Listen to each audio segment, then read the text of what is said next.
Love this podcast? Support it and sponsor today. Simply head to ozcastnetwork.com for details. This podcast is proudly supported by Cooper's Ale House Jeps Cross and the ALH Group, Matt Hall from DR Kart South Australia, HandyPay, SA's leading personal lender, Patrizzi Course, and Tindo Solar, Australia's only solar panel manufacturer. Yeah, can you hear me, Kimi? Radio check. Radio check, if you can hear me. I need more charge. Okay, Kimi, box if you can hear me. Can you hear me now? No, negative. I can't hear you. But I can hear you now. Yeah, box if you can hear me. Still don't hear? No, I can't hear you. Can you hear me? No, negative.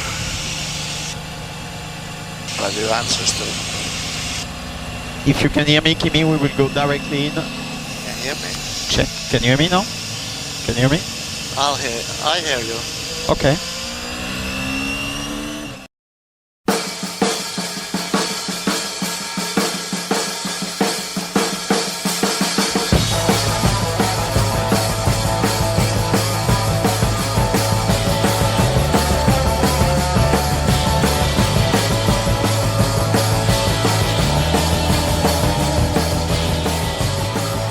Hello everybody and welcome to episode 3 of Negative Camber on this holiest of weeks. Good Friday. Great Friday. Yeah, great Friday, good Friday. Every Friday's a good Friday. So, yeah, how are you, Lee? Good, mate. Right? Yourself? Yeah, good, man. Good. How's your week been? Pretty busy, mate. We've had a lot going on. Obviously, been flat out with the sim racing world as well this week, and there's been lots of motorsport to catch up on and try and sink our teeth into, and obviously it's a short week as well. So we're out at the track all weekend and just looking forward to smelling the smell of two-stroke again. Yeah, good. We can touch on that shortly, but first thing I wanted to do was actually make an apology. So last podcast I did a coverage of all of the previous senior sponsors within that covered the Hire Kart series, and I left out one important sponsor, and to be honest with you, I don't even know why, but Prime Laundromat. So Prime Laundromat were a important supporter of the club for the last 2 years, contributed both on the track and behind the scenes, and so they certainly need to have their flowers laid at their door respectfully. In the fact that they were very important supporters of the club. They backed the 200 lapper, the karting team, etc. as well. So my sincerest apologies to management in regards to that faux pas. Totally my fault, and I listen to everyone that you need to be on your A game at all times. Yeah, it's hard. I feel your pain sometimes. I always tend to forget one or two when I'm making my speeches at the racing interviews. It's hard to keep the list going, but at least we can cover this off now, and sorry to Prime Laundromat. Yeah, well, if it's anything like what my brother Anthony did for his engagement speech, where he pretty much forgot all and sundry except his fiancée, it can't have been as bad as that. So at least he remembered the important one. Well, exactly. Yeah, but even then, that was probably a struggle too. So, yes. Anyway, we'll get straight into it. Yeah. So, last week was round 1 of the Highbury Hotel Hire Kart series down at Jeps Cross. It was the hour-and-a-half enduro. Yep. And I had you on good money, man. It was. But the best thing for me about the whole thing was the turnout and the quality of drivers that we had. So for me, it was the best we've ever had in terms of quality of field. We had a solid field. We had 10 karts on the grid, and I reckon that there was maybe 5 that could have won it. Any 5, if they had their perfect event, could have won it. Sorry to let you down at the TAB there. I did my best. I can't even blame Roz. No, she actually did an absolute...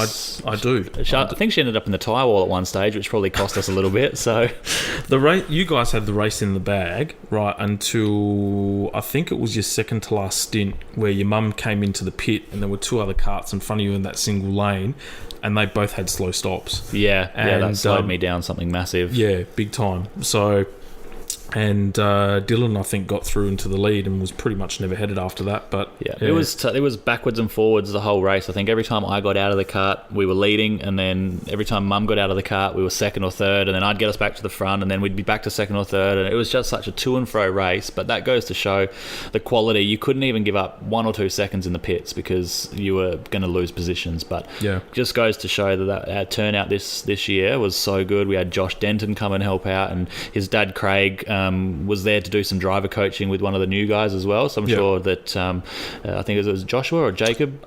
Jordan. Jordan, there we go. And he was in the J's. Jordan got a lot of value out of that as well, and that's why guys like myself and Matt and Dylan and Luke and that are there to help everyone out. So, and I've had Chris LaRocca's reached out to me this week as well. He's keen to get some driving tips before we head up to the bend. So, it goes for everybody that's part of this championship. If you need some tips or you want to go faster, there's definitely people around that'll help you out. 100%. And I think one of the understated things is the driver coach, especially with people like yourself or Craig or even Matt in particular as well, where if you ask the questions, it's not like it's, say, cycling, where I can't reveal my training secrets as to why I did so good. Well, training is that you rode more than anyone else and you train harder than anyone else. But driving is more technique. Like, you've got to have a natural ability, but there's a lot of technique and sort of mastering that. Natural ability only really gets you the last little bit. Like, you can still get most of the way with no natural ability and just knowing how to put a technique into practice.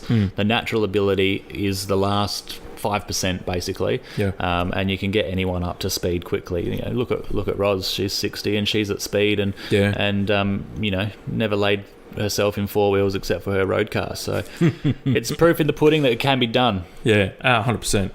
And but it's funny how, I mean, you guys were the top 3 were sort of out and about doing their thing, but when I recall the race, because I only sort of made the decision to compete last minute, and I had a great time. And we had, on count, there was 20 drivers, there was probably 10 or 15 spectators as well. We haven't had that big a turnout for a good 12 months. Well, let's say pre-COVID.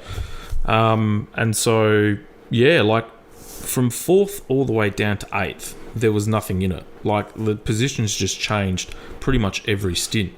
And we actually got up to as high as 4th. We started 10th because it was a mixed grid. And Joe and I ended up getting up to about 4th. And then poor bugger, he made a mistake going into the entry, going back into the indoor section, lodged it in the tyre barrier, and we lost a fair chunk of time. We ended up coming back from 8th. But we were all on the same lap. So it was like half a track distance between 4th and 8th, right? And then Sam Middlich, I think, had some issues towards the end of his stint, right? And he was in the running for the race as well. So like, it was actually good fun, but the racing was clean. I agree. We had a good ding dong dice. Myself, Luke and Simon, we were the top 3 at the time. We were nose to tail for a good 5 or 6 laps, just absolutely chasing the hell out of each other. And we were diving each other left, right and centre, but no one put each other in the wall. The respect even from the lap drivers, knowing where the race were, where they were in the race and who they were racing was really good. When some of the faster guys came up behind the lap drivers, they were quite respectful and let us get our way through so we could continue on our race, and they could lose as little time as possible as well. So the skill level has increased tenfold since the last couple of endurance championships, which is good to see. Definitely. And I agree. I mean, I've seen some shenanigans in the 4-stroke category in the year and a half that I've been racing. I'm one of them shenanigans. You're one of them. Backing it in under brakes. Exactly. It wasn't my finest moment. It's still one of the best brake lock-ups I've ever seen. On that onboard footage of one of the, I think it was Mark Sanford or something like that, he posted on YouTube, and there's just this cloud of smoke, and I'm thinking, God, what's going on here? And then you've cleaned up, I think Sam, was it? I don't think I got Mirton, and I think I can't remember who I got. It wasn't him though. I think him and Paul Pittam got away from that crash, but I can't remember who I cleaned up. I was too busy just trying to work out. Hopefully it's not going to hurt. Well, you know what? We'll blame the brakes in the SQ. You got your head around that after that pretty quickly. They were too good. Oh man, but the Hire Kart series is running one, and now we've got Tail and Bend coming up on the June long weekend on the Monday. So that'll be it's 100 laps. It'll be on the full length track. So I encourage everyone. We encourage everyone that want to have it's a low key event in terms of the intensity of it. It's great when you get people like Josh actually remark after the race. I asked him, what did you think? He goes, mate, I had a stack load of fun. Yeah. And for these guys that are performing at the high level, right, and club karting is the high level, it just releases the pressure. It allows them just to relax and just have a bit of fun. I said that on the podcast last week. For us, it's good to put our helmet on. Once we put the helmet on, we're still just as competitive as ever. Like, we still get the we want to win attitude, and we still want to drive fast. But it's just good to release that pressure, know that we're not spending another $500 because we make one small mistake. It's good fun just to have a ball, let our hair down, give you guys as well some coaching along the way, and have a guy, like, share our passion with some other people that are just starting to get a feel for it. It's super exciting for us. But congratulations to Dylan and Luke. They were obviously too good on the night. Richter. Oh my God, Guns! Is he flashing those guns or what? He's got a mode now too. I know, it's a bit of a 60s mo going on there. I reckon lost a bet. Yeah, I reckon Yana, his wife. God, sorry, Dill.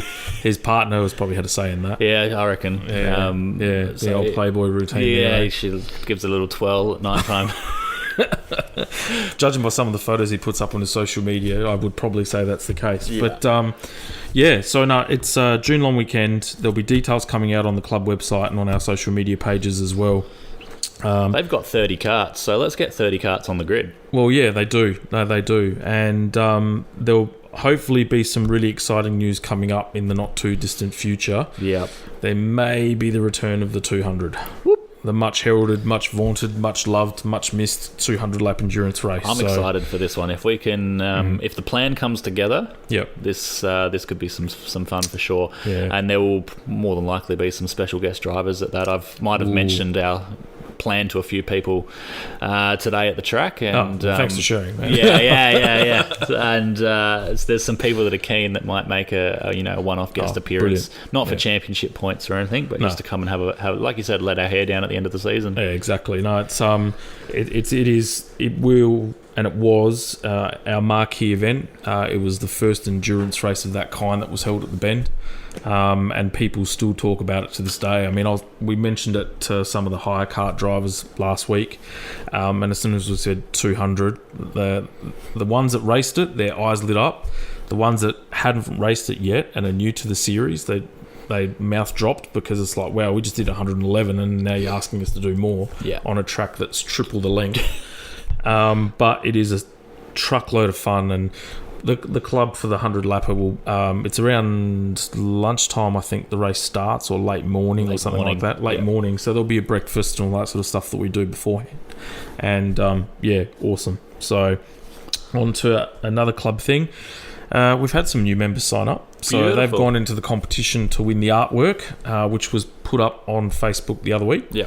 So we'll endeavour to sort of re-advertise and republicise that again in the not too distant future. So as a refresher, lapsed members or new members that want to become a member or recommence their membership with the club go into the draw to win some limited edition Ferrari artwork, which is purely available at either dealership or from in Italy itself. So they're A3 size paper. They've got the Ferrari lithograph on it. They're all artist impressions of some of the current Ferraris out on the market, and it's a beautiful piece of work. So www.sfcadelaide.com.au and click on the link, and hopefully we see you sign up in the not too distant future. Fingers crossed. Yeah, exactly. So you've been karting this week, mate, have you? Been back in the two-stroke land of things? Yeah, I've been back in two-stroke land, just having a sniff of the fumes, getting my tongue wet again. Obviously, AKC's coming up, the national round at Bolivar, and this weekend we've got the City of Adelaide titles. So just sort of gone out to get a bit of a look and a form guide. Being a super long weekend with Easter holidays, there's lots of Victorians and Sydney-siders that have come over, so you can pretty well ensure that those that are going to be at the front at AKC have come and made the trip this week, except for our Brisbane friends who unfortunately got locked in. Yep. So, been at the track all day today. Official practice with some timing for the last 3 rounds this afternoon. Yep. Yeah, it's been good to see Bolivar back in full swing. I was trying to work it out today. We think it's been 8 or so years since Bolivar has had for the Bolivar Southern Go Kart Club, has had a major race meeting. Wow. There's nearly 200 entries at this race meeting, and the most that would have been at Bolivar since, it's probably been about 110, so it's almost double. Wow. And it's just good to see that track being used to its potential. It's one of the best tracks in the state, if not one of the best tracks in the country. And that's not just my opinion, that's the opinion of many of the fast drivers, and I was so glad to see it being used in full swing again today, seeing KZ, KA2, got my mate racing in KA3, so he's pulled on the race hat after about a 4-year stint not really doing much racing. Mr. Wirtz. Alexander Wirtz. Alex Wirtz. Nick's thrown the Wirtz helmet on this weekend, and we'll For those see how that don't goes. know, we're talking about Nick Caravas, whose father John's well entrenched in the local and probably international karting scene. JK Tuning for any of those out there playing at home. Yeah, probably the nicest guy that you'll ever meet. He'll give you the time of the day no matter what. And Yep. I've known the Caravas boys for donkey's years. We used to race slot cars together when we were kids. Yeah. So scale electrics and stuff like that. So it's how did he go today anyway? Not bad. We're around the money, which is always a good place to be on Friday. Yep. Hopefully today was a good form guide. He's not always been the best qualifier. Okay. And qualifying's first thing in the morning tomorrow, but we were quick this morning. So Yep. fingers crossed. He has a good night's sleep, and he rocks up with his game face on tomorrow morning for qualifying. Razzie him up. I'll razz him up, don't you worry about it. I'm getting straight to his house first thing in the morning, and I'm going to be straight into him, don't you worry about that. Good. So we'll see how we qualify, and these fields, they're all about qualifying. There's about 8 or 10 people that are all the same pace, and Yep. so if you qualify it down the back of that 10, you're going to be struggling right from the word go. So Yeah. like I said, fingers crossed we get on top of it first thing tomorrow morning, and live timing will be up on Speed Hive. Hopefully it's all working, and I don't have to do too many last minute fixes to that, and it should be good. It was I was watching it on and off this afternoon. I was sort of I love KZ. Love it. I'm not going to make any secret to that. I do either intend on driving one day, or at least owning one, because they're just the best. Yeah. So I was paying particular attention to that and just sort of scrolling through the rest of the field as well. And that's going to be a tight class this weekend. Yeah. I saw the last couple of sessions, and I reckon there was 2/10 that separated Josh, who was fastest at the end of the day, down to I think 7th or 8th. There's only about 8 karts in the field, but if that's an indicator of what's going to come in, say, a month, Yeah. or the end of this month, mate, that's must see. That's not even going to just be KZ. It's going to be every class is like that. Yeah. Even today, KA3, there was only sort of 3/10 between 1st and 15th. That's ridiculous. It's just an absolute dogfight today. It's going to be a dogfight all weekend. It's going to be a dogfight at the Nationals. Yep. It's going to be interesting racing at Bolivar. And like I said, this is the first big race meeting for Bolivar, and then they've got to follow it up with the Nationals, and it's going to be good to see 300 karts try and pile into Bolivar. So yeah, we're gonna be at the Nationals. We've got some key interviews lined up. Mr. Dave Serra, Michael Trizzi as well. They've been good enough to volunteer their time for us.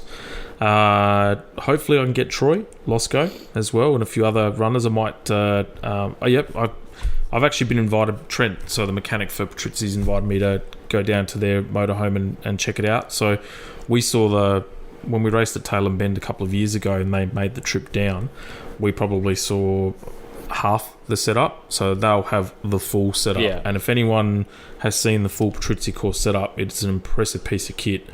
So, but then Team Denton gave us an invite, so I'll go down and say hi to Josh and hang out there for a little bit too. So I'm really looking forward to AKC. yeah, we might be able to do some sort of an AKC special with some of the drivers. No one there will be afraid to give up some time and shoot the shit with us. So we'll swear jar for you. I know, right? Yeah, but yeah, tried to $1 stop for it. you. I tried to stop it. It was on the tip of my tongue, and I still will let it slip. But Yep. I'm sure we can line up something at the AKC. We might even be able to get a bit of a quiet spot in the club rooms, or a quiet spot in someone's trailer or van somewhere, and do some recording. Yeah, well, the Scuderia Ferrari Club are now sponsoring the Southern Go Kart Club, so it's effectively our club room now. Yep.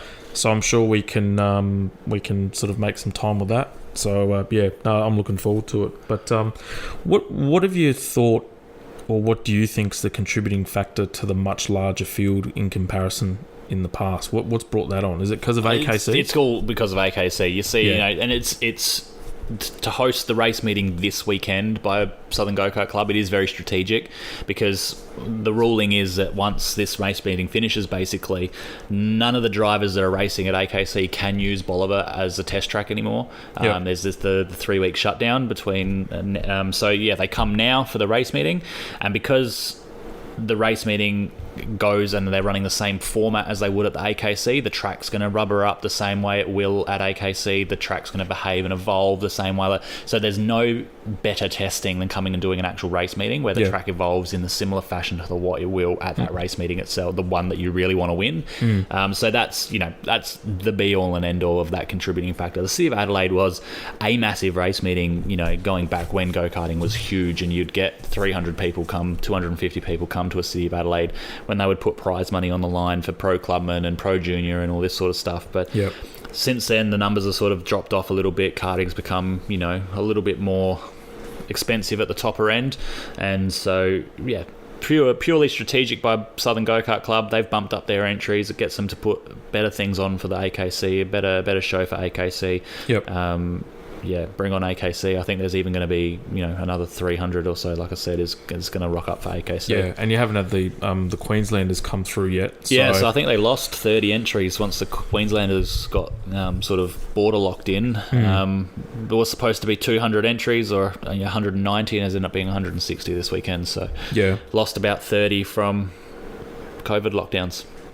Yeah, no, that's fair enough. It sucks. I mean, it puts other events into jeopardy as well, potentially, because until the vaccinations all rolled out and all that sort of stuff, then you're always going to have that sort of what if. Even the 6 hour was nearly thrown into disarray because of the teams that couldn't travel for GT and all that sort of stuff as well. Exactly. So I got one of my friends is the team travel coordinator for 888 Race Engineering. So she has had an absolutely maniac week. Her team got sent down to Byron, and then there was a case in Byron. So there was, they might have made that a hot spot, and then that half of that team's supposed to go on from Bathurst to Tasmania. So if they'd been in Byron, then they wouldn't have been allowed to get into Tasmania. So she's been frantically trying to cancel people's bookings for hotels and all that sort of stuff and move people around. So it's been absolute mayhem behind the scenes of getting these races going, and I think a lot of people don't see that or hear about that side of getting a motorsport event operational. And you're literally pulling your hair out until the light goes green on first practice. What a nightmare. So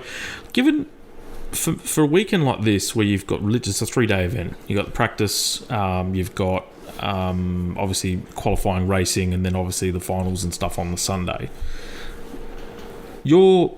do you go into the event with a strategy, right? For me, when we raced it at the only time I've had the 3-day event for me was Ultimate Club Driver, right? So the first day was they had practice, and then they had which helped determine the grid and the rollout order for qualifying. And the day that you didn't want to get gastro was Friday, and I ended up getting gastro. So I missed half the day because I was just about passed out and packing everything, DAX and all sorts of stuff. But for me, it was more about just tuning the kart up, because we knew that later in the day we were going to get fresh rubber for the Saturday. So for me, it was all about, and we had extensive Ks and track knowledge, we being the team, because of the Hire Kart series. We hadn't done the 200 lapper yet, but we did a sprint and a 100 lap enduro there already.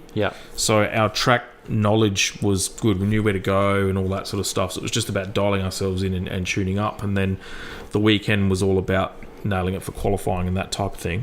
For your approach with Nick, right, what have you guys set yourself out a plan and then try to follow it to a T, or you just more go over the flow? We've obviously done a lot of testing being local. We've had the opportunity to do a fair bit of testing and try all of the major adjustments that you would throw at the kart. So today it was all about we had an engine to try that we wanted to try, and that was, we did that in the third session, but we did the first session betting in a set of tyres, and the second session setting a benchmark time, third session engine, fourth session was back to the original engine that we wanted to use, and we sort of had a plan it was more about just tuning Nick in than anything and seeing where we sat, trying to get a good idea of what qualifying is going to be like. Yep.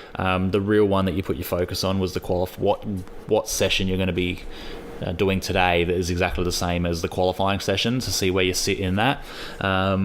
And then it's all about following what the track does through the rest of the day and how it evolved, because it's likely going to do the same thing tomorrow and it's likely going to do the same thing on Sunday. So, did it get over grippy because it was too hot and turn into like a bit of a goo, and so you were sliding on the rubber rather than gripping up on top of the rubber? Or did the rubber stay grippy and so the kart was binding up that way rather than it sliding? So it was just trying to nut those things out and what change are we going to do in each circumstance, and just get that into our heads ready to go for tomorrow's. So we're not sort of having to throw the kitchen sink at it tomorrow. Yeah, no, fair enough. So, and we generally was all went to plan. There was no major hiccups or anything. No major hiccups today. Today went pretty well. Fourth was our best friend. I think we fourthed every time to qualify. Every time to practice session we did today, we were fourth. Yep. So it was just fourth, and fourth, Yep. Which was a bit annoying. The fourth was with you then. The fourth was with us, exactly right.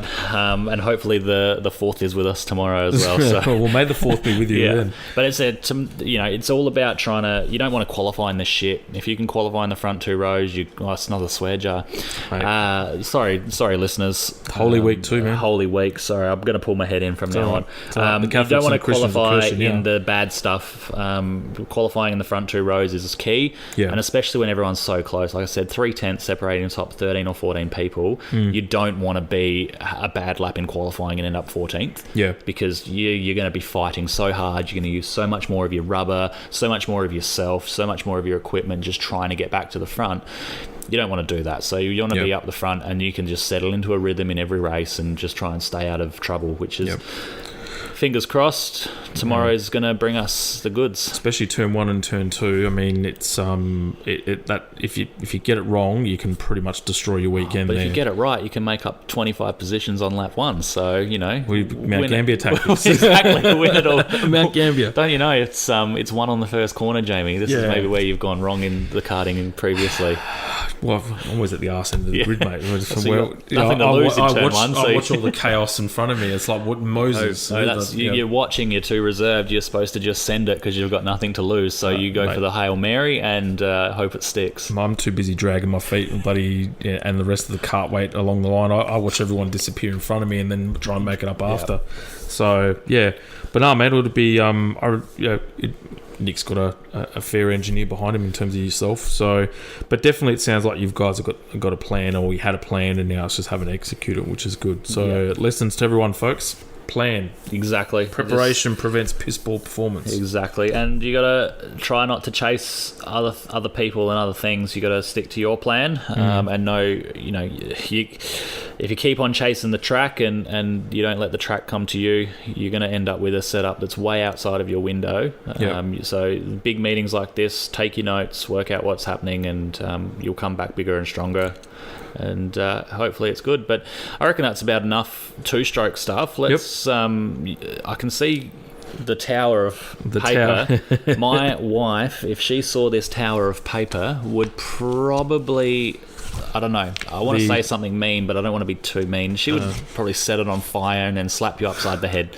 Yeah, the environmentalists and the lefties and stuff would probably not approve. Your favoured Ferrari have even gone green with their Mission Winnow to show that Mission Winnow is becoming a green, sustainable company. Yeah. And you've just gone and printed off 5 trees worth of paper. Yeah, well, this was actually, I've condensed it. The amount of extras where they were just ended up being blanks on top of that. So there was probably about a ream worth of paper that came out of the printer at work. So, but yeah, look, we extensive coverage of F1. So, and I've had to try and condense it to two or three key things. I thought you were going to say 2 or 3 hours worth of podcast. Well, yeah, then. 2 or 3 hours worth. I got my wife Bianca reamed me the other week saying you talked hour and a half podcast, should be an hour and a quarter. Adam was saying, maybe an hour and a quarter, this and that. And then I've had others that have said they've loved it. Yeah. So this can't one... please everybody. No, you can't. But this will go out to all the tech heads. So obviously the Bahrain was the first race of the new season. And it was epic. So I'm going to do this in a couple of parts. I'm going to start with Ferrari first, because after all, that's the mothership. And I'm going to break it down into segments over the weekend. So essentially it started with free practice 1. So the first pre-practice session was pretty much held sort of around 6 p.m. local time. And essentially, actually no, 6 p.m. was the second session, 4 p.m. for the first session. So it was still in the afternoon, and the track conditions weren't favourable at all. So it was still rather dirty, pretty dusty, etc. as well.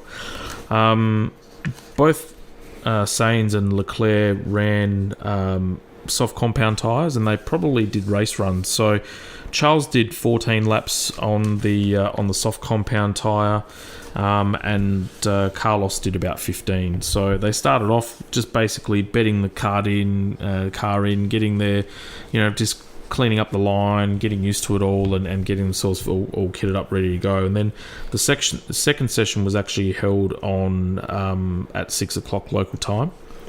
So it was the first night session. So this session was actually P2 was actually simulating what the time frame for the race. All right, because the race started at 6 p.m. local time later as well. So in terms of temperature and lighting and track conditions, that was going to be the closest before qualifying that the teams had in order to get their running underway as well. So essentially, what Ferrari had sort of endeavoured to do was actually just concentrating mainly on tyre management for the race. So at the start of the session, Sainz and Leclerc both did a qualifying simulation to try and see what the track would be like in qualifying trim. And then from there, they were started to do some race runs, in particular tyre strategies, to try and figure out how they were going to strategize a qualifying session. And then from there, and the tyre wear and degradation, that sort of thing as well. And the thing that the race actually showed was the deg got worse the more the track rubbered up. Right, ironically enough. Very ironic. Yeah. So, but quite considerably, and the analysis will show you that after. But essentially what they were doing, they both drivers ran different programs. So on mediums and softs, and they ran alternate setups. And so essentially, on the soft tyres, Sainz was actually faster of the two drivers. He clocked in a 31.1. And Leclerc actually encountered traffic on his qualifying simulation run and came back about a half a second slower. So both drivers were actually really pleased with what had happened. Sainz was actually stating that in FP1 everything felt fairly normal, and going into FP2 the conditions had changed quite a bit in terms of wind and obviously track temperature. It made the car and the balance trickier, and it brought the field together. He quoted and stated that he was surprised with how tight the short runs were in terms of performance, but he also said that every lap he did in the car, he got a bit of a better understanding in terms of how it behaved and how it adapts to changing conditions. So for him, it was basically more seat time, more laps, ensuring that he was sticking to the program as well, and that was really important for him. And he's just going to take it step by step in the build up to qualifying. Leclerc on the Friday had stated that he was actually really positive and didn't actually expect the gap to be as close to the front as what it was in terms of Ferrari to Red Bull. And that effectively he was still struggling a little bit with rear end because of the aerodynamic changes that they've got. And effectively it just meant that he was kind of working on trying to get a more stable rear end, and his qualifying sim run was actually was questioned as well. So effectively all it meant was that they for Leclerc he had more in the tank. Charles was more and Carlos was more about getting some more laps in. So we go to the Saturday and free practice 3, and the weather was hot. They were 43 degrees track temp. It was 38 degrees ambient, so it was warm. And there was wind and there was all sorts of stuff going on. So essentially both Ferraris started off their session with the hard compound tyre, and then they ended up the session on softs. So essentially Carlos came in again faster by about 0.3, so 32.1, and Leclerc was a 32.4, but that session was mainly more just to get some more running in the car. There was no benefit that the teams actually got out of it, and the conditions changed considerably as well. So then qualifying happened on the Saturday night. And effectively all it vindicated was that the improvement that Ferrari had actually made in terms of outright pace. They've made a pretty decent step. Yeah, massive. And look, a lot of it comes down to the power unit, because that's vindicated by Alfa Romeo's performance as well. Yeah. I'll exclude Haas because they literally have not touched that car, but also the fact that they've got 2 rookie drivers. So it's really hard to tell what the pace was like. One rookie driver and a pay driver. Yeah. So Leclerc, as usual, he seems to be outside of Lewis and maybe Max, you'd put Leclerc up there as a one-lap specialist. He tends to just get that little bit of extra out of the car that others possibly cannot. I think you got to include Ricciardo in that list. He was sat behind Norris all weekend. He was overshadowed by Norris, and then came qualifying and bang, one lap specialist again. He's showed that on a few occasions, but Charles definitely put it down when it mattered, that's for sure. Yeah, exactly. And he ended up coming in 4th, but he was only a 10th off Valtteri Bottas. So Sainz, on the other hand, actually went for 2 runs, whereas Leclerc only did the 1. And Carlos came in at a 30.2, so about 6/10 off Leclerc, and it ended up meaning that Carlos had to start in 8th as well. So again, both drivers were really confident for tomorrow. They were really happy with the pace, and so for Ferrari, it was more of a slap on the back, vindicating all the good work that they've done in the off season. It just shows that they've made massive improvement. All right. In the race itself, the race was actually interesting. Like we'll go on to the race was all about Max and Lewis, let's face it. But Leclerc, for a fair portion of the time, was throwing his weight around when he could.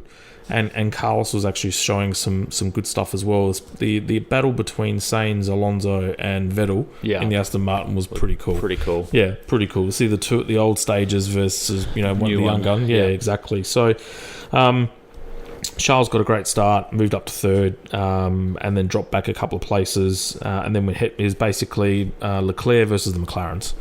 And in the first stint, Lando got through. And for pretty much for the better half of the race, Leclerc sat behind Lando.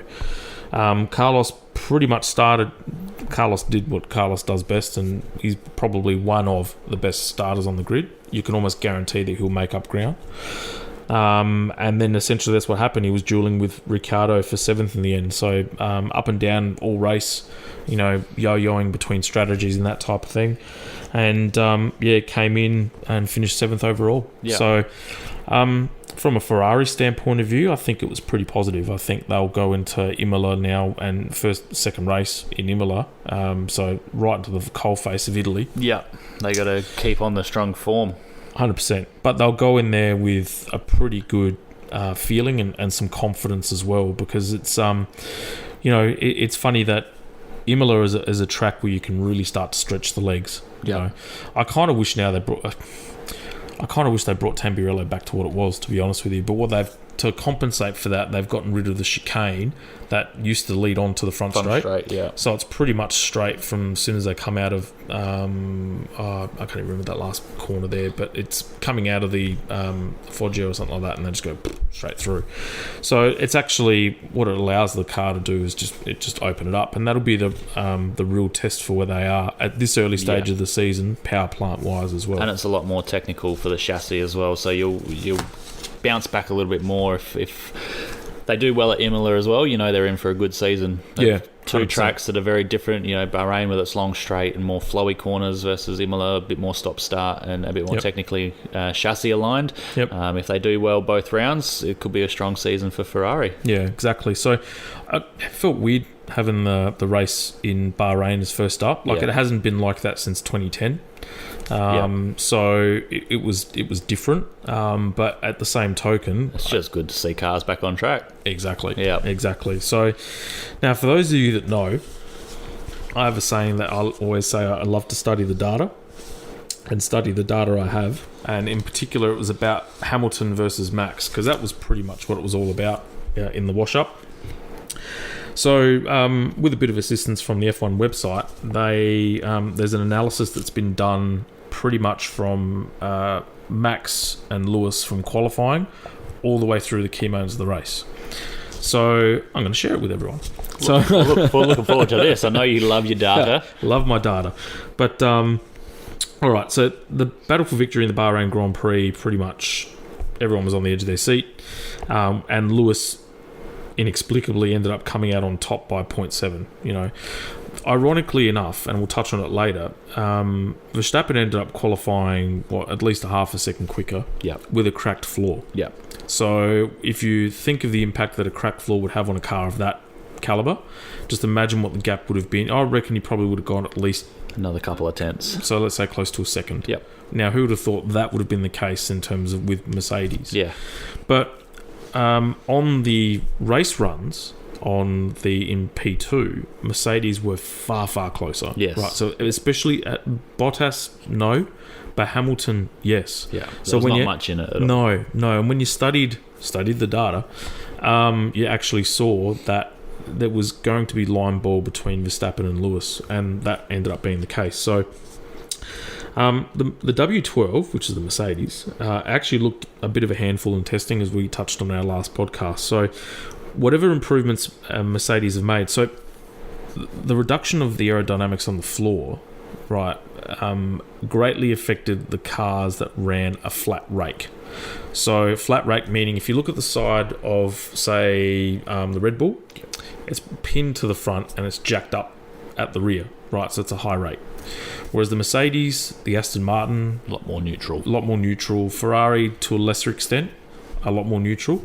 So the reduction of that greatly affected their aerodynamic balance at the rear, hence the instability. Yeah. So Mercedes had obviously gone away and done a bit of homework and have come back, and Hamilton looked far more comfortable than Bottas all weekend by a considerable margin. So essentially what it shows, F1 released the telemetry data of Verstappen and also Hamilton. Okay, so what it actually shows is top to bottom, effectively Verstappen versus Hamilton in terms of their gears, steering input, speed, throttle, brake application, and their delta over the lap. Okay, so the first things that they discovered in qualifying was that Verstappen carries a lot more speed, substantially more speed into turn 5. Right, which is actually, so turn 5 is actually where you've got that off camber sharp left hand bend. Okay, so that comes downhill left hand, it goes onto the back straight. Yeah. Right. Is that 5? That's 5. Yep. So the reason why I know that is because Brundle was doing a cross live trackside on turn 4, which is the turn before that. Before that, right. So which is where I believe Ocon and Vettel had their coming together towards the end. Correct me if I'm wrong. All right. But anyway, so Verstappen carries a lot of speed going into turn 5, but he has to compromise into turn 7 by lifting off a lot more as well. So overall, though, in terms of between turns 5 to turn 7, the Red Bull was actually faster. So Verstappen had gained more time than what Hamilton had done. When Hamilton makes a mistake going into turn 10, so this is the analysis of the qualifying run, Hamilton made an error in turn 10 in qualifying, and that actually cost him about 0.3. So what it also showed in the data was that the balance of the Mercedes tends to then go into oversteer, right? So you actually see that Hamilton has actually had to do a lot of correction in the wheel on the trace map, right? Which means that they've still got stability issues in the rear, right? Yeah. Especially when you're getting that oversteer, because Mercedes then had to actually run a rake, yeah. Right? Which is, they've never done that, all right? So Hamilton was fighting, all right? When you then narrowed it down and had a look at Hamilton's turn 10 mistake again, right? Hamilton suffers from oversteer, then has to make that correction. That one small mistake meant that Hamilton was actually slower out of the corner and then lost a lot of time as a consequence, which meant straight line speed. Yeah. So what it also meant was that Hamilton had to be cautious on the throttle to bring the rear back in. whereas Verstappen could apply throttle a lot earlier and then get better acceleration out of the corner as well. That's what I talk to you guys about when I'm trying to, give you your driver tips. It's all the same stuff in go-karts. Same stuff it translates to Formula One. Is you're trying to maximise your time at full throttle percentage, and that's the way that you go fast around the lap. You can brake earlier if it maximises your time on throttle between the next time you brake. It's the way to make a fast lap time. Yeah. Whereas when I was touching on before how Matt at the beginning was sort of teaching me in terms of for whatever reason, to develop this habit, I'd be braking that late into the corner. I'd actually probably go onto throttle mid-apex and out, which would compromise my exit speed. Exactly. Yep. So essentially it was just having to pull yourself back a bit and let it roll through and then just continue. Training your mind to think that I don't actually have to drive as far as I can into the straight and brake as late and as hard as I can.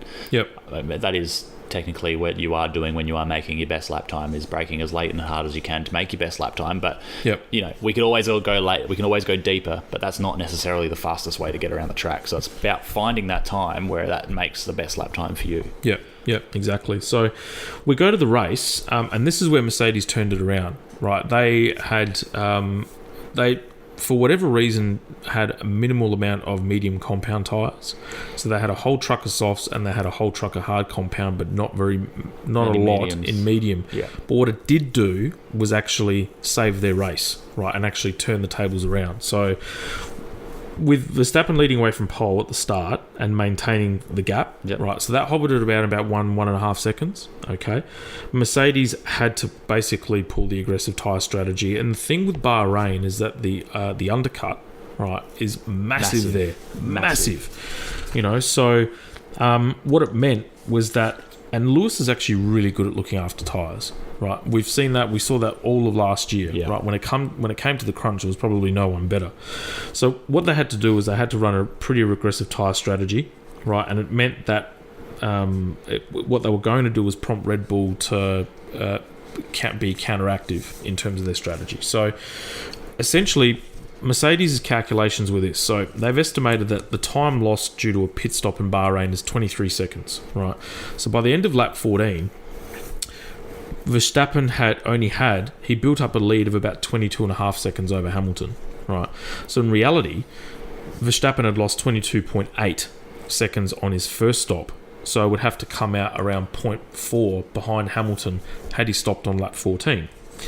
So as a result of not being able to cover the undercut, Red Bull had to extend their stint, right? So Hamilton's stints were as follows: 13 on the soft, 15 on the hard, and then 28 on the final stop, right? Whereas Red Bull, on the other hand, went 17 on the soft, 22 on the soft, and then they played the late game, right, and then went 17 on the hard at the end, thinking that they'd have the pace to carry them through, right? Yep.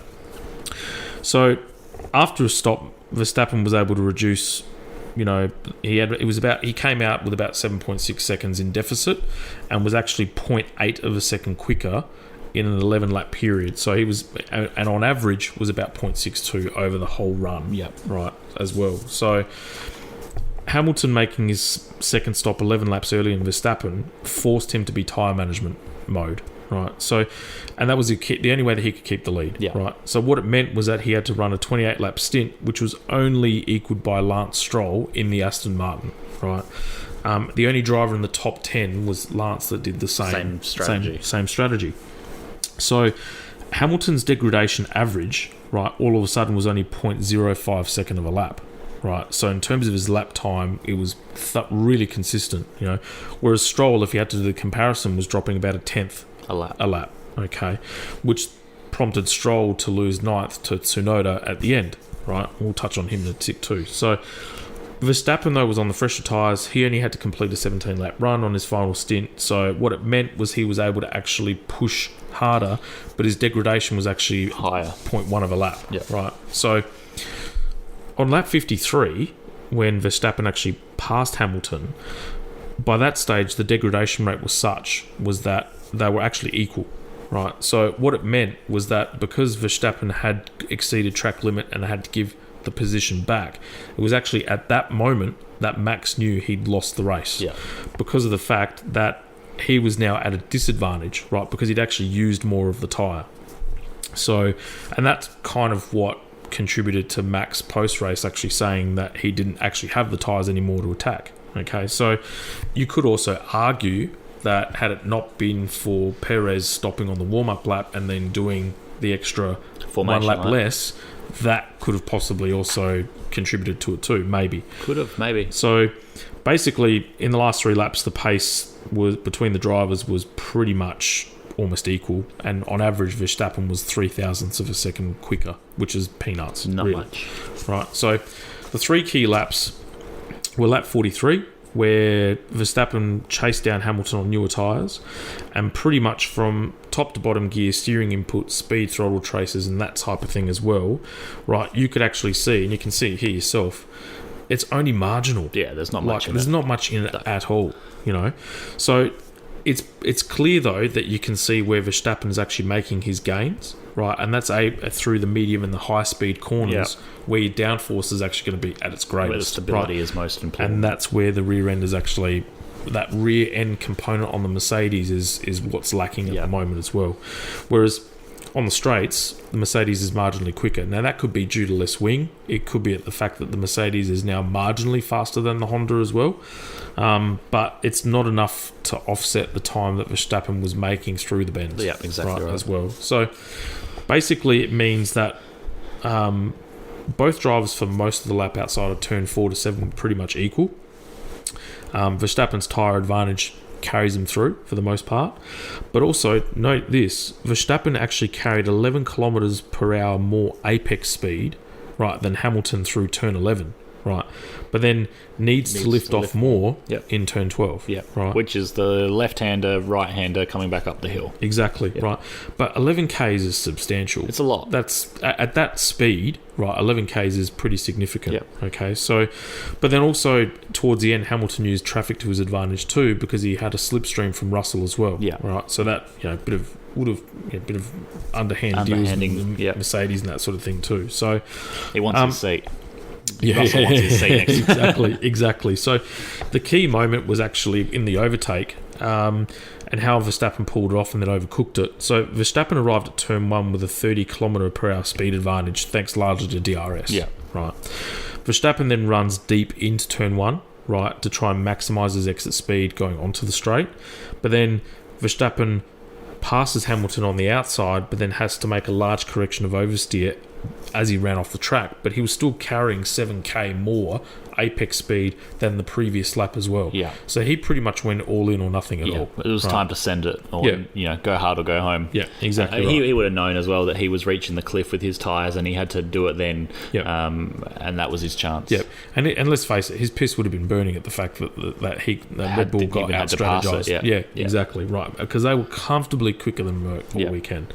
So Verstappen concedes and then struggles through 12-13 and pretty much race done, and that was the end of that. So Verstappen was struggling after that to get, and you look on the final lap trace, Verstappen gains about 0.6 on Hamilton leading up to turn 4 and then loses time from the medium to high speed corners. So the tables had actually turned. Yeah. Right. The tyre degradation rate on the Red Bull was so big that the roles had actually reversed. Right. So Hamilton was obviously, there's turbulence, you got all the air and the hole and all that sort of stuff as well, which accelerates that degradation process too, right? But it just meant that Verstappen was struggling to get power down from turn 4 onwards, where before that was his strong point in clear air in particular, right? And then both drivers at the end of the day were shot in terms of grip. So Hamilton was just holding on by pure will at the end of the day. They gave it all. Yeah, exactly. And from a contest perspective, right, it was epic. Yeah. It was from a racing standpoint. It's good to see that there's 2 cars in the fight. They had to. Yeah. You had to. Like, you could not expect to have another season like just last year where Mercedes domination. So I think the sport needed to have Red Bull up there, or even someone up there. Needed someone. Yeah. And I think the media really hyped up the whole Max versus Lewis thing. Yeah, they got it, and the wily old fox outpaced the young wolf again. What are your thoughts on having to redress? Was redress the right call in your mind, or should he have just kept going? Look, the track limits. There was a topic that was covered all weekend. I think if you've exceeded the track limit, put it this way: if I was leading the race and I had someone like you pass me, and you exceeded track limit and ended up winning the race, my piss would be burning. Yeah, right, because of the fact that you weren't in the restricted zone that you're meant to be. Yeah, right. So. Yeah, look, if you can't manage to pass within track limit, then so be it. But you know what, though? I think a lot of the safety components on modern circuits these days contributes to 100% to the track limit overall. Yeah. You know, back in the old days, right, you had a white line, a hedge of grass, and a wall. The gravel trap. And the gravel trap, yeah. right? So your error, right, would cost a lot more. Yeah. A lot more, yeah. right? A good example is Bathurst when you go across Skyline, right? Back in the old days, right, you drop a tyre on the grass, right, you're off into the wall. You don't even have to drop a tyre in the grass across Skyline. You just break a bit of traction and you end up like Dean Canto and parked up on the fence. How he got away with that, I still don't know to this day. But nowadays, right, especially with the V8s and how aerodynamic they are and how much downforce they create, they could run over that curb on the exit of Skyline before you go into the dipper. Yep. Right? And they just keep their foot flat on the gas and planted. Yep. Right? So from a TV's perspective, like it's like, whoa, shit. Looks cool. Swedger. Looks great. And but for those guys, right, they've got it under control now. You know, the only time that it poses risk now is, say, in the 12 hour, for example, with Tander, or if there is a gust of wind these days and they become so tail sensitive, then it ends up being a big crash. Yeah. You know, but I think, and they're going to do it at Imola. They're actually going to rip the track limits rule up and basically saying, you guys exceed the ripple strips, forget it. Yeah. You know. It's the white line and then your ripple strip if you run over it, because that's what they're there for, and that's it. That's the end of it. I think so. That's my review of that's of a F1. solid review. My 2 cents on the redress, I wouldn't have given it back. I would have been going, because you look at the replay and Hamilton was not making or leaving enough room on the exit of the corner as well. Hamilton ran right to the white line, and he didn't do his due part where he was being overtaken and giving racing room to the car on the outside. So that would have been, I would have taken that one up to the stewards and said, tried to fight it, tried to pull if I got a 10-second penalty or a 5-second penalty for, passing outside the track limits, tried to build the gap and then taken it up to the stewards and tried to fight it. But look, I'm just glad that we're going to see some good racing in F1, and hopefully it translates to Imola and we get it going. It's amazing what happens when you don't change the regulations and they use last year's cars with minimal upgrades. Exactly. And all of a sudden the racing improves. Yeah. But no, look, if I put myself in Max's shoes, right, I would have probably done the same thing. Anyone would have. Yeah. Anyone would have. Yeah. Right. And then I probably would have. Back. Yeah. I wouldn't have. I would have just crossed the line, and then whatever the punishment was, the punishment was. Yeah. So I mean, you can put it from Hamilton's perspective, right? He would have been pissed, if he'd lost the race like that. 100%. Right. But it's time to get him pissed. Yeah, exactly. He's had his own way for a little while. Yeah. But if I was in Max's shoes, and 99% of all racing drivers would have done exactly the same thing. Yeah. Who's your standout? Give me your standout from the weekend. I'll give you mine. You go first. I'm going to say, and Biscuits is going to love me for this, Yuki. Oh, Tsunoda. Yeah. He is one to watch. He drove an absolutely fantastic race. Everything. I don't think he put a foot wrong all weekend. No. And feisty he is too. Feisty, but that's the Japanese kamikaze spirit inside of him. And so he's my standout. Yep. Would you go as far? I know he hasn't done much yet, right? But potential, right? He would potentially be. Right, or he's got the talent to be the best Japanese F1 driver that's ever graced the grid. I think. I think so. Now, that's no disrespect to the likes Taka of Inui. Yeah, Taka Inui. Kamui had potential. Yeah, Kamui had potential. Shinji Nakajima. Yeah. There's been a few. Yeah. Ukiyo Katayama. Yeah. So, actually, Yuke was not bad, though. He did all right for Tyrrell. He did all right for Tyrrell. I didn't mind Yuke. He was great. But for me, I'd say Perez. He was your standout. He did a good job coming from the back. He had to start from pit lane. Yeah. You know, in a car that was still foreign to him. Yeah. To come back and finish fifth. That's a solid drive. It's a solid drive. Yep. You know, now that being said, you know, he was still off the pace with Verstappen, right? But that team and that car has been moulded around Max. Built around him. So to come from dead motherless last, start from the pit lane. Now, admittedly, he had assistance with the fact that they had a safety car, a virtual safety car, all within the first sort of 5 or 6 laps of the race. So it allowed him, but you still got to finish fifth still. You still got to pass people and all that sort of stuff. So, I mean, logic would say Lewis, because he drove an absolute blinder. But if you take a step back and you think, well, you know what? Lewis did what Lewis does best, and that's deliver under massive pressure. Lewis did Lewis. Lewis did Lewis, so you almost take it as for granted now. Yeah. Whereas for Perez, I thought that was an exceptional drive. Yeah. I really did. And your low light? Or your... You know what? You would say Vettel, right? However, if you look at the race... Right. I'm not even going far enough for the race. Yeah. No. If you look at the race, he started from last on the grid because he got done for except like double wave yellows. Double wave yellows, yeah. Right. Within the first half lap, he jumped 6 positions. Right. He was 14th and then was actually not that far off from 10th. And they were playing a tyre conservation strategy. Yeah. Right. So they wanted to play the long game. So because of that, it's compromised pace. Now, Vettel was exceptional at looking after rubber. Right, but they were never really quick all weekend, Aston Martin. They were not in the ballpark, right? He was ahead of Tsunoda, and Tsunoda finished in the points. At one point, he was ahead of Sainz and Alonso, and then at one point, Stroll as well, right? So, again, they all finished near in points. Near or in the points. Alonso didn't, right? But he should have. You know, he should have. Yep. Tsunoda ended up finishing in the points as well. Now, arguably, the AlphaTauri is a great little car. Right, and the Honda is an exceptional unit. But the Aston Martin, as it is now, was a great little car last year. It was. So. But what it's done, and Otmar Safnauer did say that of all the teams, the Mercedes and obviously Aston Martin, surprise, were the worst hit by the aerodynamic changes. Yeah. Right. So, but Vettel also looked like a driver that hadn't had enough seat time in that car. Yeah. Right. He had 1.5 days, and that was plagued by mechanical gremlins during the testing. Right. So on face value, you'd say Vettel. Right. But then if you actually dig into it a little bit deeper, right, I would. It's like, you know, go easy on him. Right. He's an easy target at the moment because of over the last couple of years. But I'd say Bottas.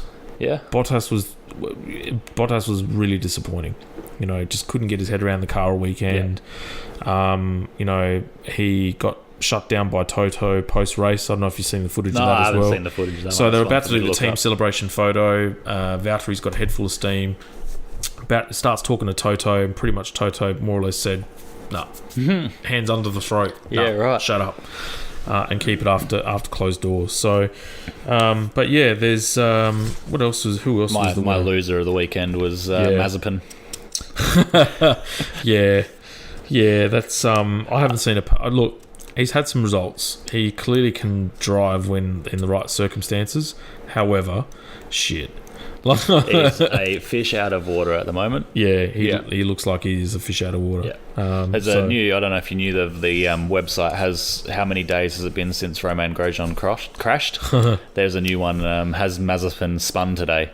Yeah. So there's a new count-up timer of the last time Mazepin spun. So. What about Mick, though, poor bugger? Like, Haas, for some reason, turn 3 have an issue. Yeah. Right? And even Mick spun on the restart as well.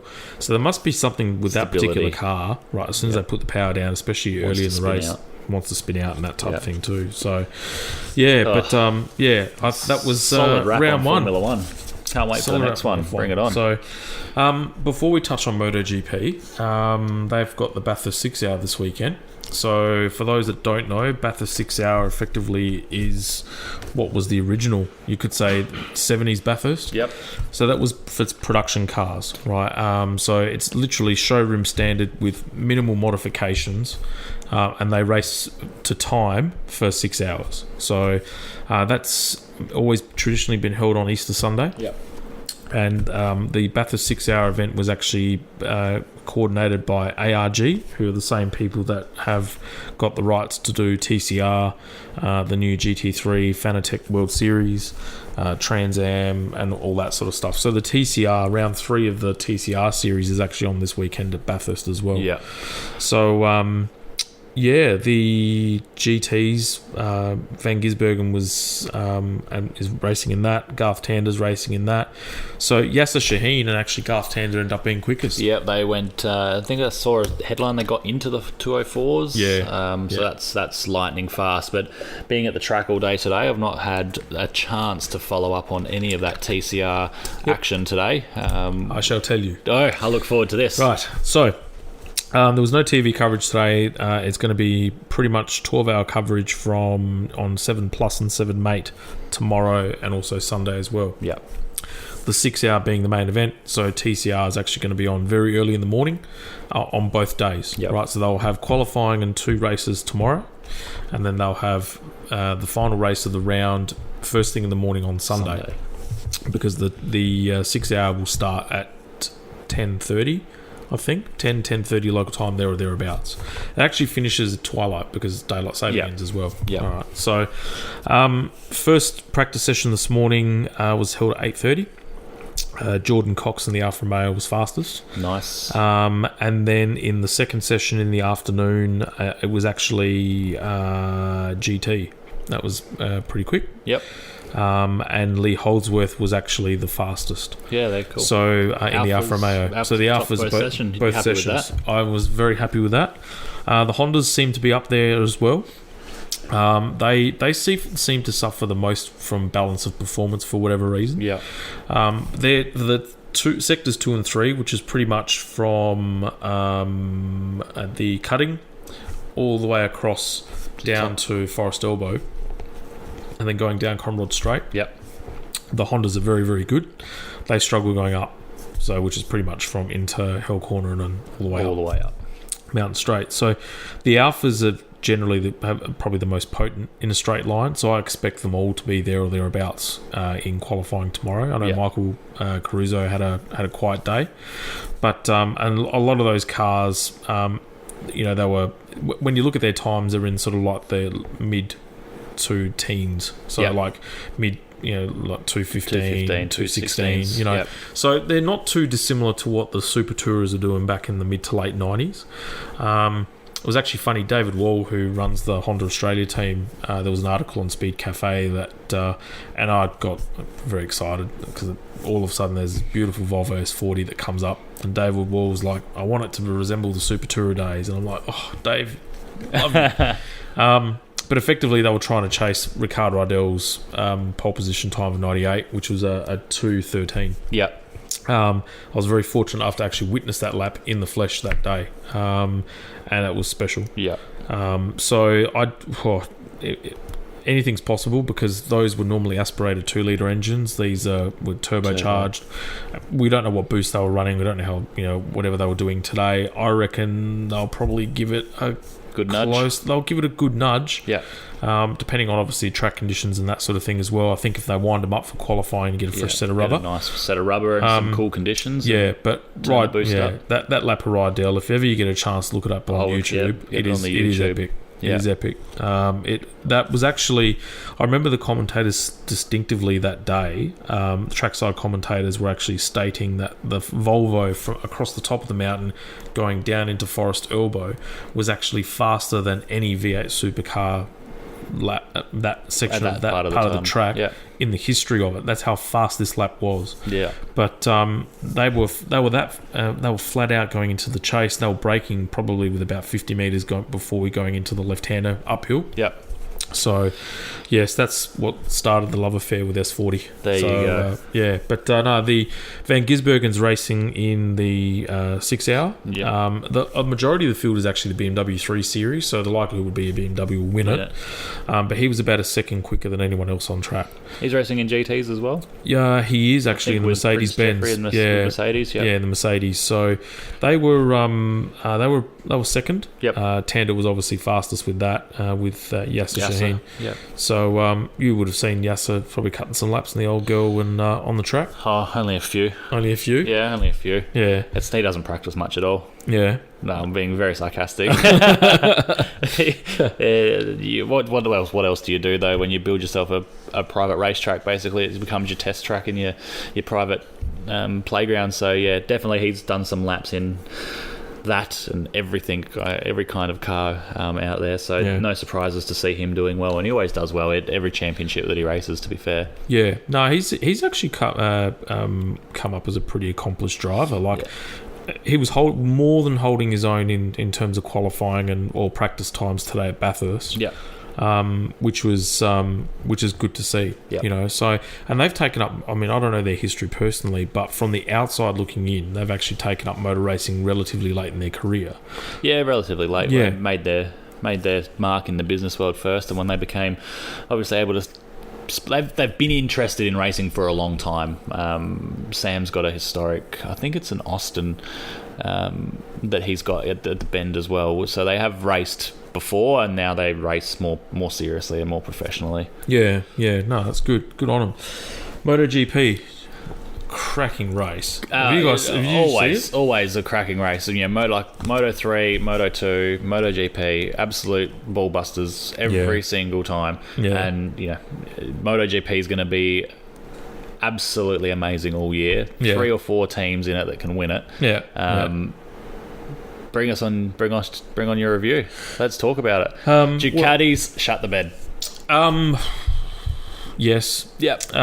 Yep. They for rear tyre wear predominantly Just struggled in the race. I tell you what. So come qualifying, they were dynamite. Those Dukes in a straight line are exceptional. Oh, it shows on that last corner drive to the straight where Mir missed out on the podium. Yeah, exactly. Yeah. And look, and Mir, the race was actually. So Ducati have got this starting mechanism. They've got this launch control, right? And Jack Miller actually posted up on Instagram during testing. So they pull up the side, they press a couple of buttons, they flick the throttle once, blip it, and you actually see the rear end of the Ducati. It almost just drops down. and it drops down, and it's so flat, right? Now, as soon as they wind up the revs, this thing takes off, but it doesn't deviate. There's no wheel lift. It's just boom, and it squats, and away it goes, right? Now, clearly, even the Pramacs, right, have got the same starting mechanism regardless of the fact of what status of bike that they've got. And they pretty much their start was that good, right? Shot out of a cannon. Who was it that actually there was one of the guys one of the riders there that actually shot out from Marini. So he's just gone bang, starting from towards the rear of the grid, he's ended up coming up towards the top 4 or 5, by the first corner. Like, it was ridiculous, and the Yamahas, the Hondas, they were all trailing in their wake, Rossi, God bless him, I mean, for 42 years old to actually get it to 4th, and he was only bettered by, say, the Duke, so Pecco, Bagnaia, and Jack and all those guys, right, obviously were towards the front. He put an exceptional lap. At 42 years of age, he's got it. But the Yamahas, in particular the SRTs, tyre wear was a massive issue. It showed in the race. He started to struggle and started making uncharacteristic mistakes. And Yep, exactly. But it was basically the tortoise and the hare, this race. And Yamaha, the factory team, Vinales in particular, pulled it off beautifully. But Mir rode like a champion. In the early stages of the race, the Dukes have gone out and bolted. And Bagnaia, which is how you actually pronounce his name properly, not like the English commentators, Bagnaia. The G in the end in Italian is Nya. Yeah. So it's Bagnaia. There you go. So anyway, Bagnaia's bolted, but he's actually paced because of the tyre wear issue. Yeah. Right. And the Yamahas, in particular Vinales and Quartararo, in the early stages, particular Quartararo, were actually sort of started at a deficit and then gradually worked their way up towards the front. And they were biding their time, and they were just picking off the Ducatis one by one. So Miller was actually the first one to drop back. and then they were just picking him off one by one. Mir, on the other hand, had Rins as the hare, and Mir had started slowly, and slowly as the race wore on, started to pick his way through. And then from about the halfway point, the Suzukis came into their own. Now, the Suzukis are wanting for a bit of straight line speed, but they are by far the best bike on tyre conservation. Yeah. So those guys could go hard pretty much all race, right? And that's what happened in the end. So Vinales timed his run beautifully, worked his way through to the front and bolted. Yeah, and then just paced his race. Yep. The Ducatis were fluctuating, so Bagnaia reaped the benefit of being conservative at the beginning and trying to control the pace, and Zarco to a lesser extent as well. Yeah. And that's how they got Mir over the line. Yeah. But otherwise, Mir would have started and probably would have finished second. Yeah. So, the Morbidelli from Yamaha through the first... Rossi to a lesser extent. Rossi pretty much said that he wants the bike to be more stiff, and Yamaha are not keen on that. They're wanting to go more to a softer bike, and all it does is just chew tyre up. Morbidelli had even more problems, and to a point where he was in no man's land for the whole race. He was nowhere, struggle street like you wouldn't believe. Yeah. And so effectively what that's meant is that Morbidelli at the end of the race had actually called Yamaha out and pretty much said, look, these guys just don't back me up. They're running on the beat of their own drum, and they're supporting the factory team, but they're not compliant with us. Yeah. So what it's done is and the Japanese hate being called out like that. Culturally, it's humiliating for them. That's what you saw it with Fernando and Honda and the like as well. So what Yamaha have done is they've gone into damage control, and they've actually Yamaha SRT with Rossi and Morbidelli have gone into talks with Yamaha, and pretty much they've come up to a bit of a compromise. So what it's prompted to do is SRT to have a look at what they've done and maybe look at re-engineering and reanalyzing.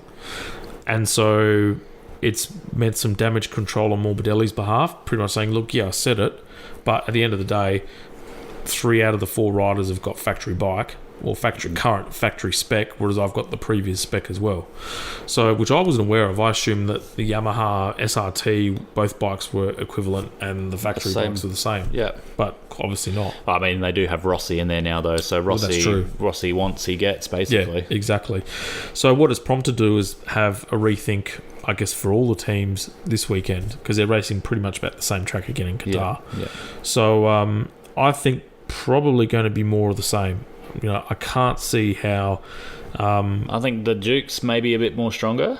In a straight line, they're exceptional. But they'll get back on top of their tyre issues and they'll come back fighting. Yep. They wouldn't have liked being beaten. No, not at all.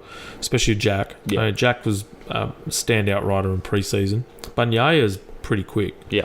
Zarco surprised me. He's taken to that Duke like a duck to water. Yeah. Really, he's come on strong. Yeah, big time. Yeah. So, look, I'd expect more of the same in this race. I think you'll see an improvement from Yamaha, in particular on the SRT side. Yeah. I think the factory team pretty... They won. They won, so they've got to be happy. So they would like to see Quattararo up on the podium as well. Yep. So they'll put some energy into getting him up there, and they wouldn't have liked being called out, like you said. And SRT, they'll want them bikes. If the factory team's goal is 1 and 2, then the satellite, they want them finishing 3rd and 4th. So they'll do some work there to definitely come back stronger this weekend. Yeah, exactly. I'm expecting a cracker race as well. Same with Moto 3, same with Moto 2.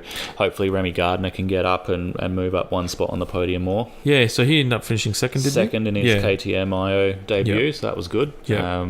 Just a massive surname to carry. It is. Big pressure. But Remy's been in the game for a little while too. He has. He's done a few years. So he's got the same shoulders as Jack Doohan's got a lot of weight on his shoulders, and there's some guys going around with carrying some famous Australian surnames into racing. So we'll see how they carry on, and fingers crossed this MotoGP lives up to the hype again, and we have another good race. Sure it will. I think Mir will have another standout race. I think if Suzuki can get on top of their qualifying issues, tyre wear is not a problem for them. Not a problem for them. So just got to sit in that straight line draft and exactly right. Save if they can hold on, for him, there's no point sitting behind a Ducati. They're going to catch them.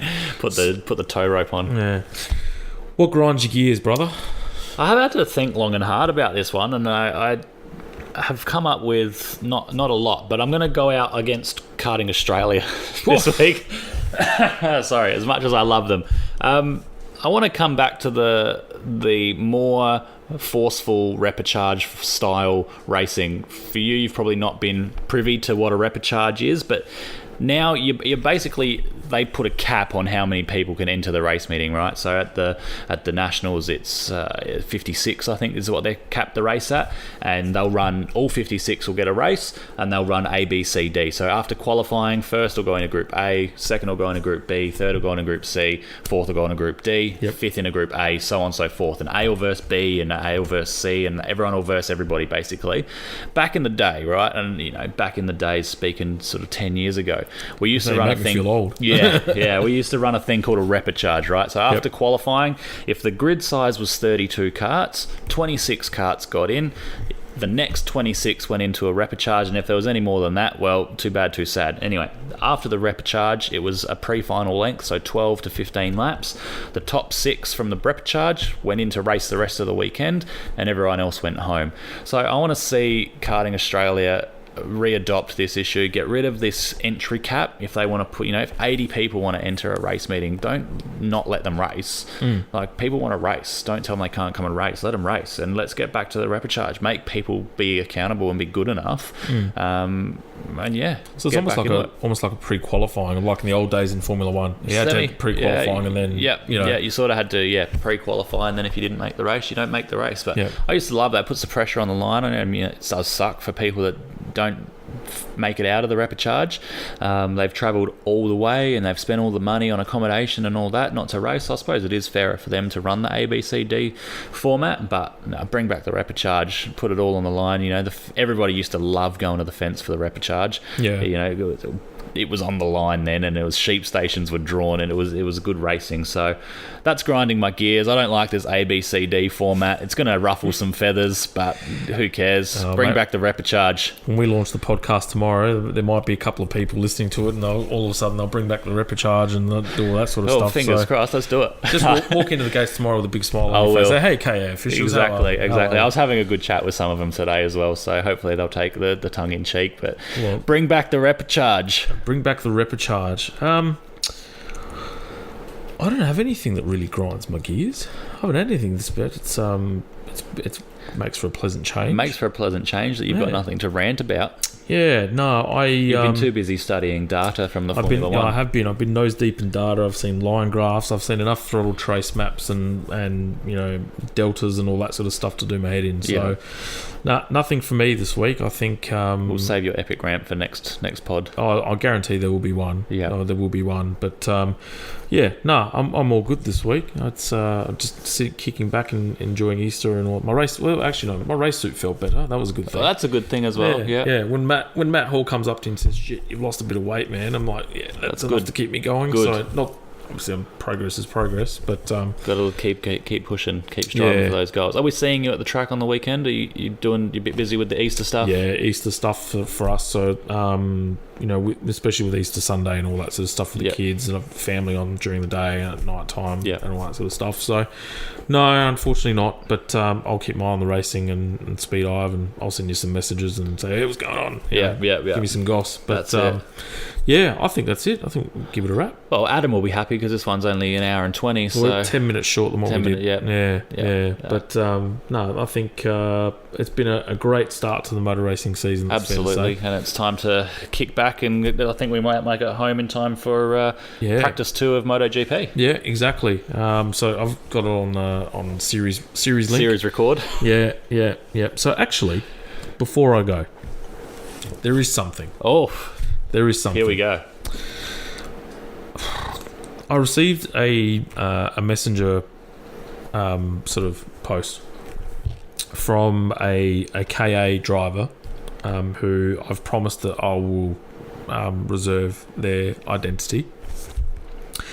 And it was actually in regards to the very first podcast when we talked about gridding up and, engines and cars and all that sort of stuff as well. The overriding theme was the fact that a particular group of drivers in two-stroke wanted to be gridded up in a certain manner, right?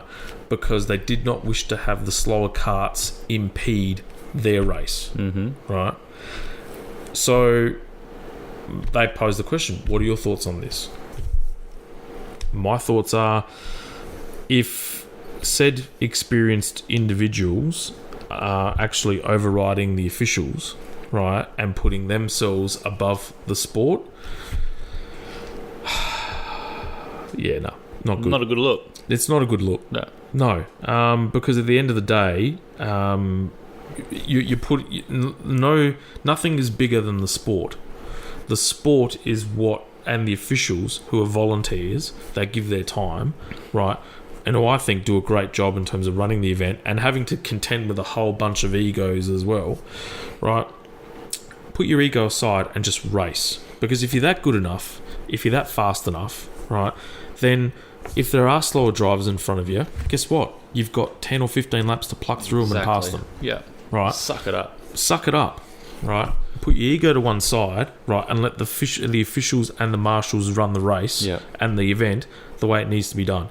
The moment that you get individual drivers that are actually putting themselves above the sport, right, and pretty much pissing in the other competitors saying, you guys are all shit, right, we feel that we're better than you, right, well, you know what? At the end of the day, the karma bus comes back to bite you on the backside. It's not a very as well. Inclusive attitude to bring into a sport that's all about, No. Yep. And the reality is that, in particular with the two-stroke side of things, right, drivers have actually, and you hear it all see it on social media as well, right, that they always complain about the lack of numbers and this, that, the attitudes, and it's always about the cat fighting, this, that, the other. It's examples like this, right, that makes it and puts a bitter taste in everyone else's mouth as well, so if it starts to come to that point, right, well then I think that those particular individuals as well have got to actually look at themselves and say, have a holiday and actually question where they're at. So 100% agree there. There's my rant. We got it out of the way. We found Done. Something. All right, cool. Good stuff. Happy Easter, brother. Happy Easter to you, brother. Hope it's a big one for you guys in the family. And it always is. It's like second to Christmas. Yep. It's always strong. Yeah. We're doing some good fun stuff with the kids on Sunday morning before I head out to the track. So the Easter Bunny will visit and it'll be nice. Good stuff, man. And mate, can you please tell Kimmy and his engineer to get their act together? I'll make sure that they can hear each other next week. That stuff at the beginning of the podcast is champagne comedy, but it's so Kimmy. I love it. Time it's so Kimmy. I said to my wife in the car the other day, it took Kimmy all of about 15 minutes to get back to what Kimmy does best, and it's entertain the masses. Oh, God. Yeah, at the beginning of the clip, guys, it's an interaction between Kimmy's engineer and Kimmy itself, and I think it was practice one of the season. No, practice two, because it was night time. Yep. And it's basically a radio check, and it's great. It's 30 seconds of classic Kimmy, so that'll be on the highlight reels for sure. Perfect. But we'll see you in a couple of weeks. Yep. We'll preview AKC, Imola, and all sorts of other motor supercars by that stage. Supercars will be back again by then. We'll recap 6 hour. Plenty to get in touch with. Plenty to keep us busy. Actually, Imola will be that weekend. Yep. So we'll likely do it on race eve, I'd say. Yep. But race safe, guys, in the city titles as well. Congratulations in advance to all the competitors that race and podium and finish. May you all be safe, and may you all get what you want out of it, which for some is trophies and others it's a shitload of fun. Knowledge and data. Data, the key word. Good night, guys. Love this podcast? Support it and sponsor today. Simply head to AuscastNetwork.com for details.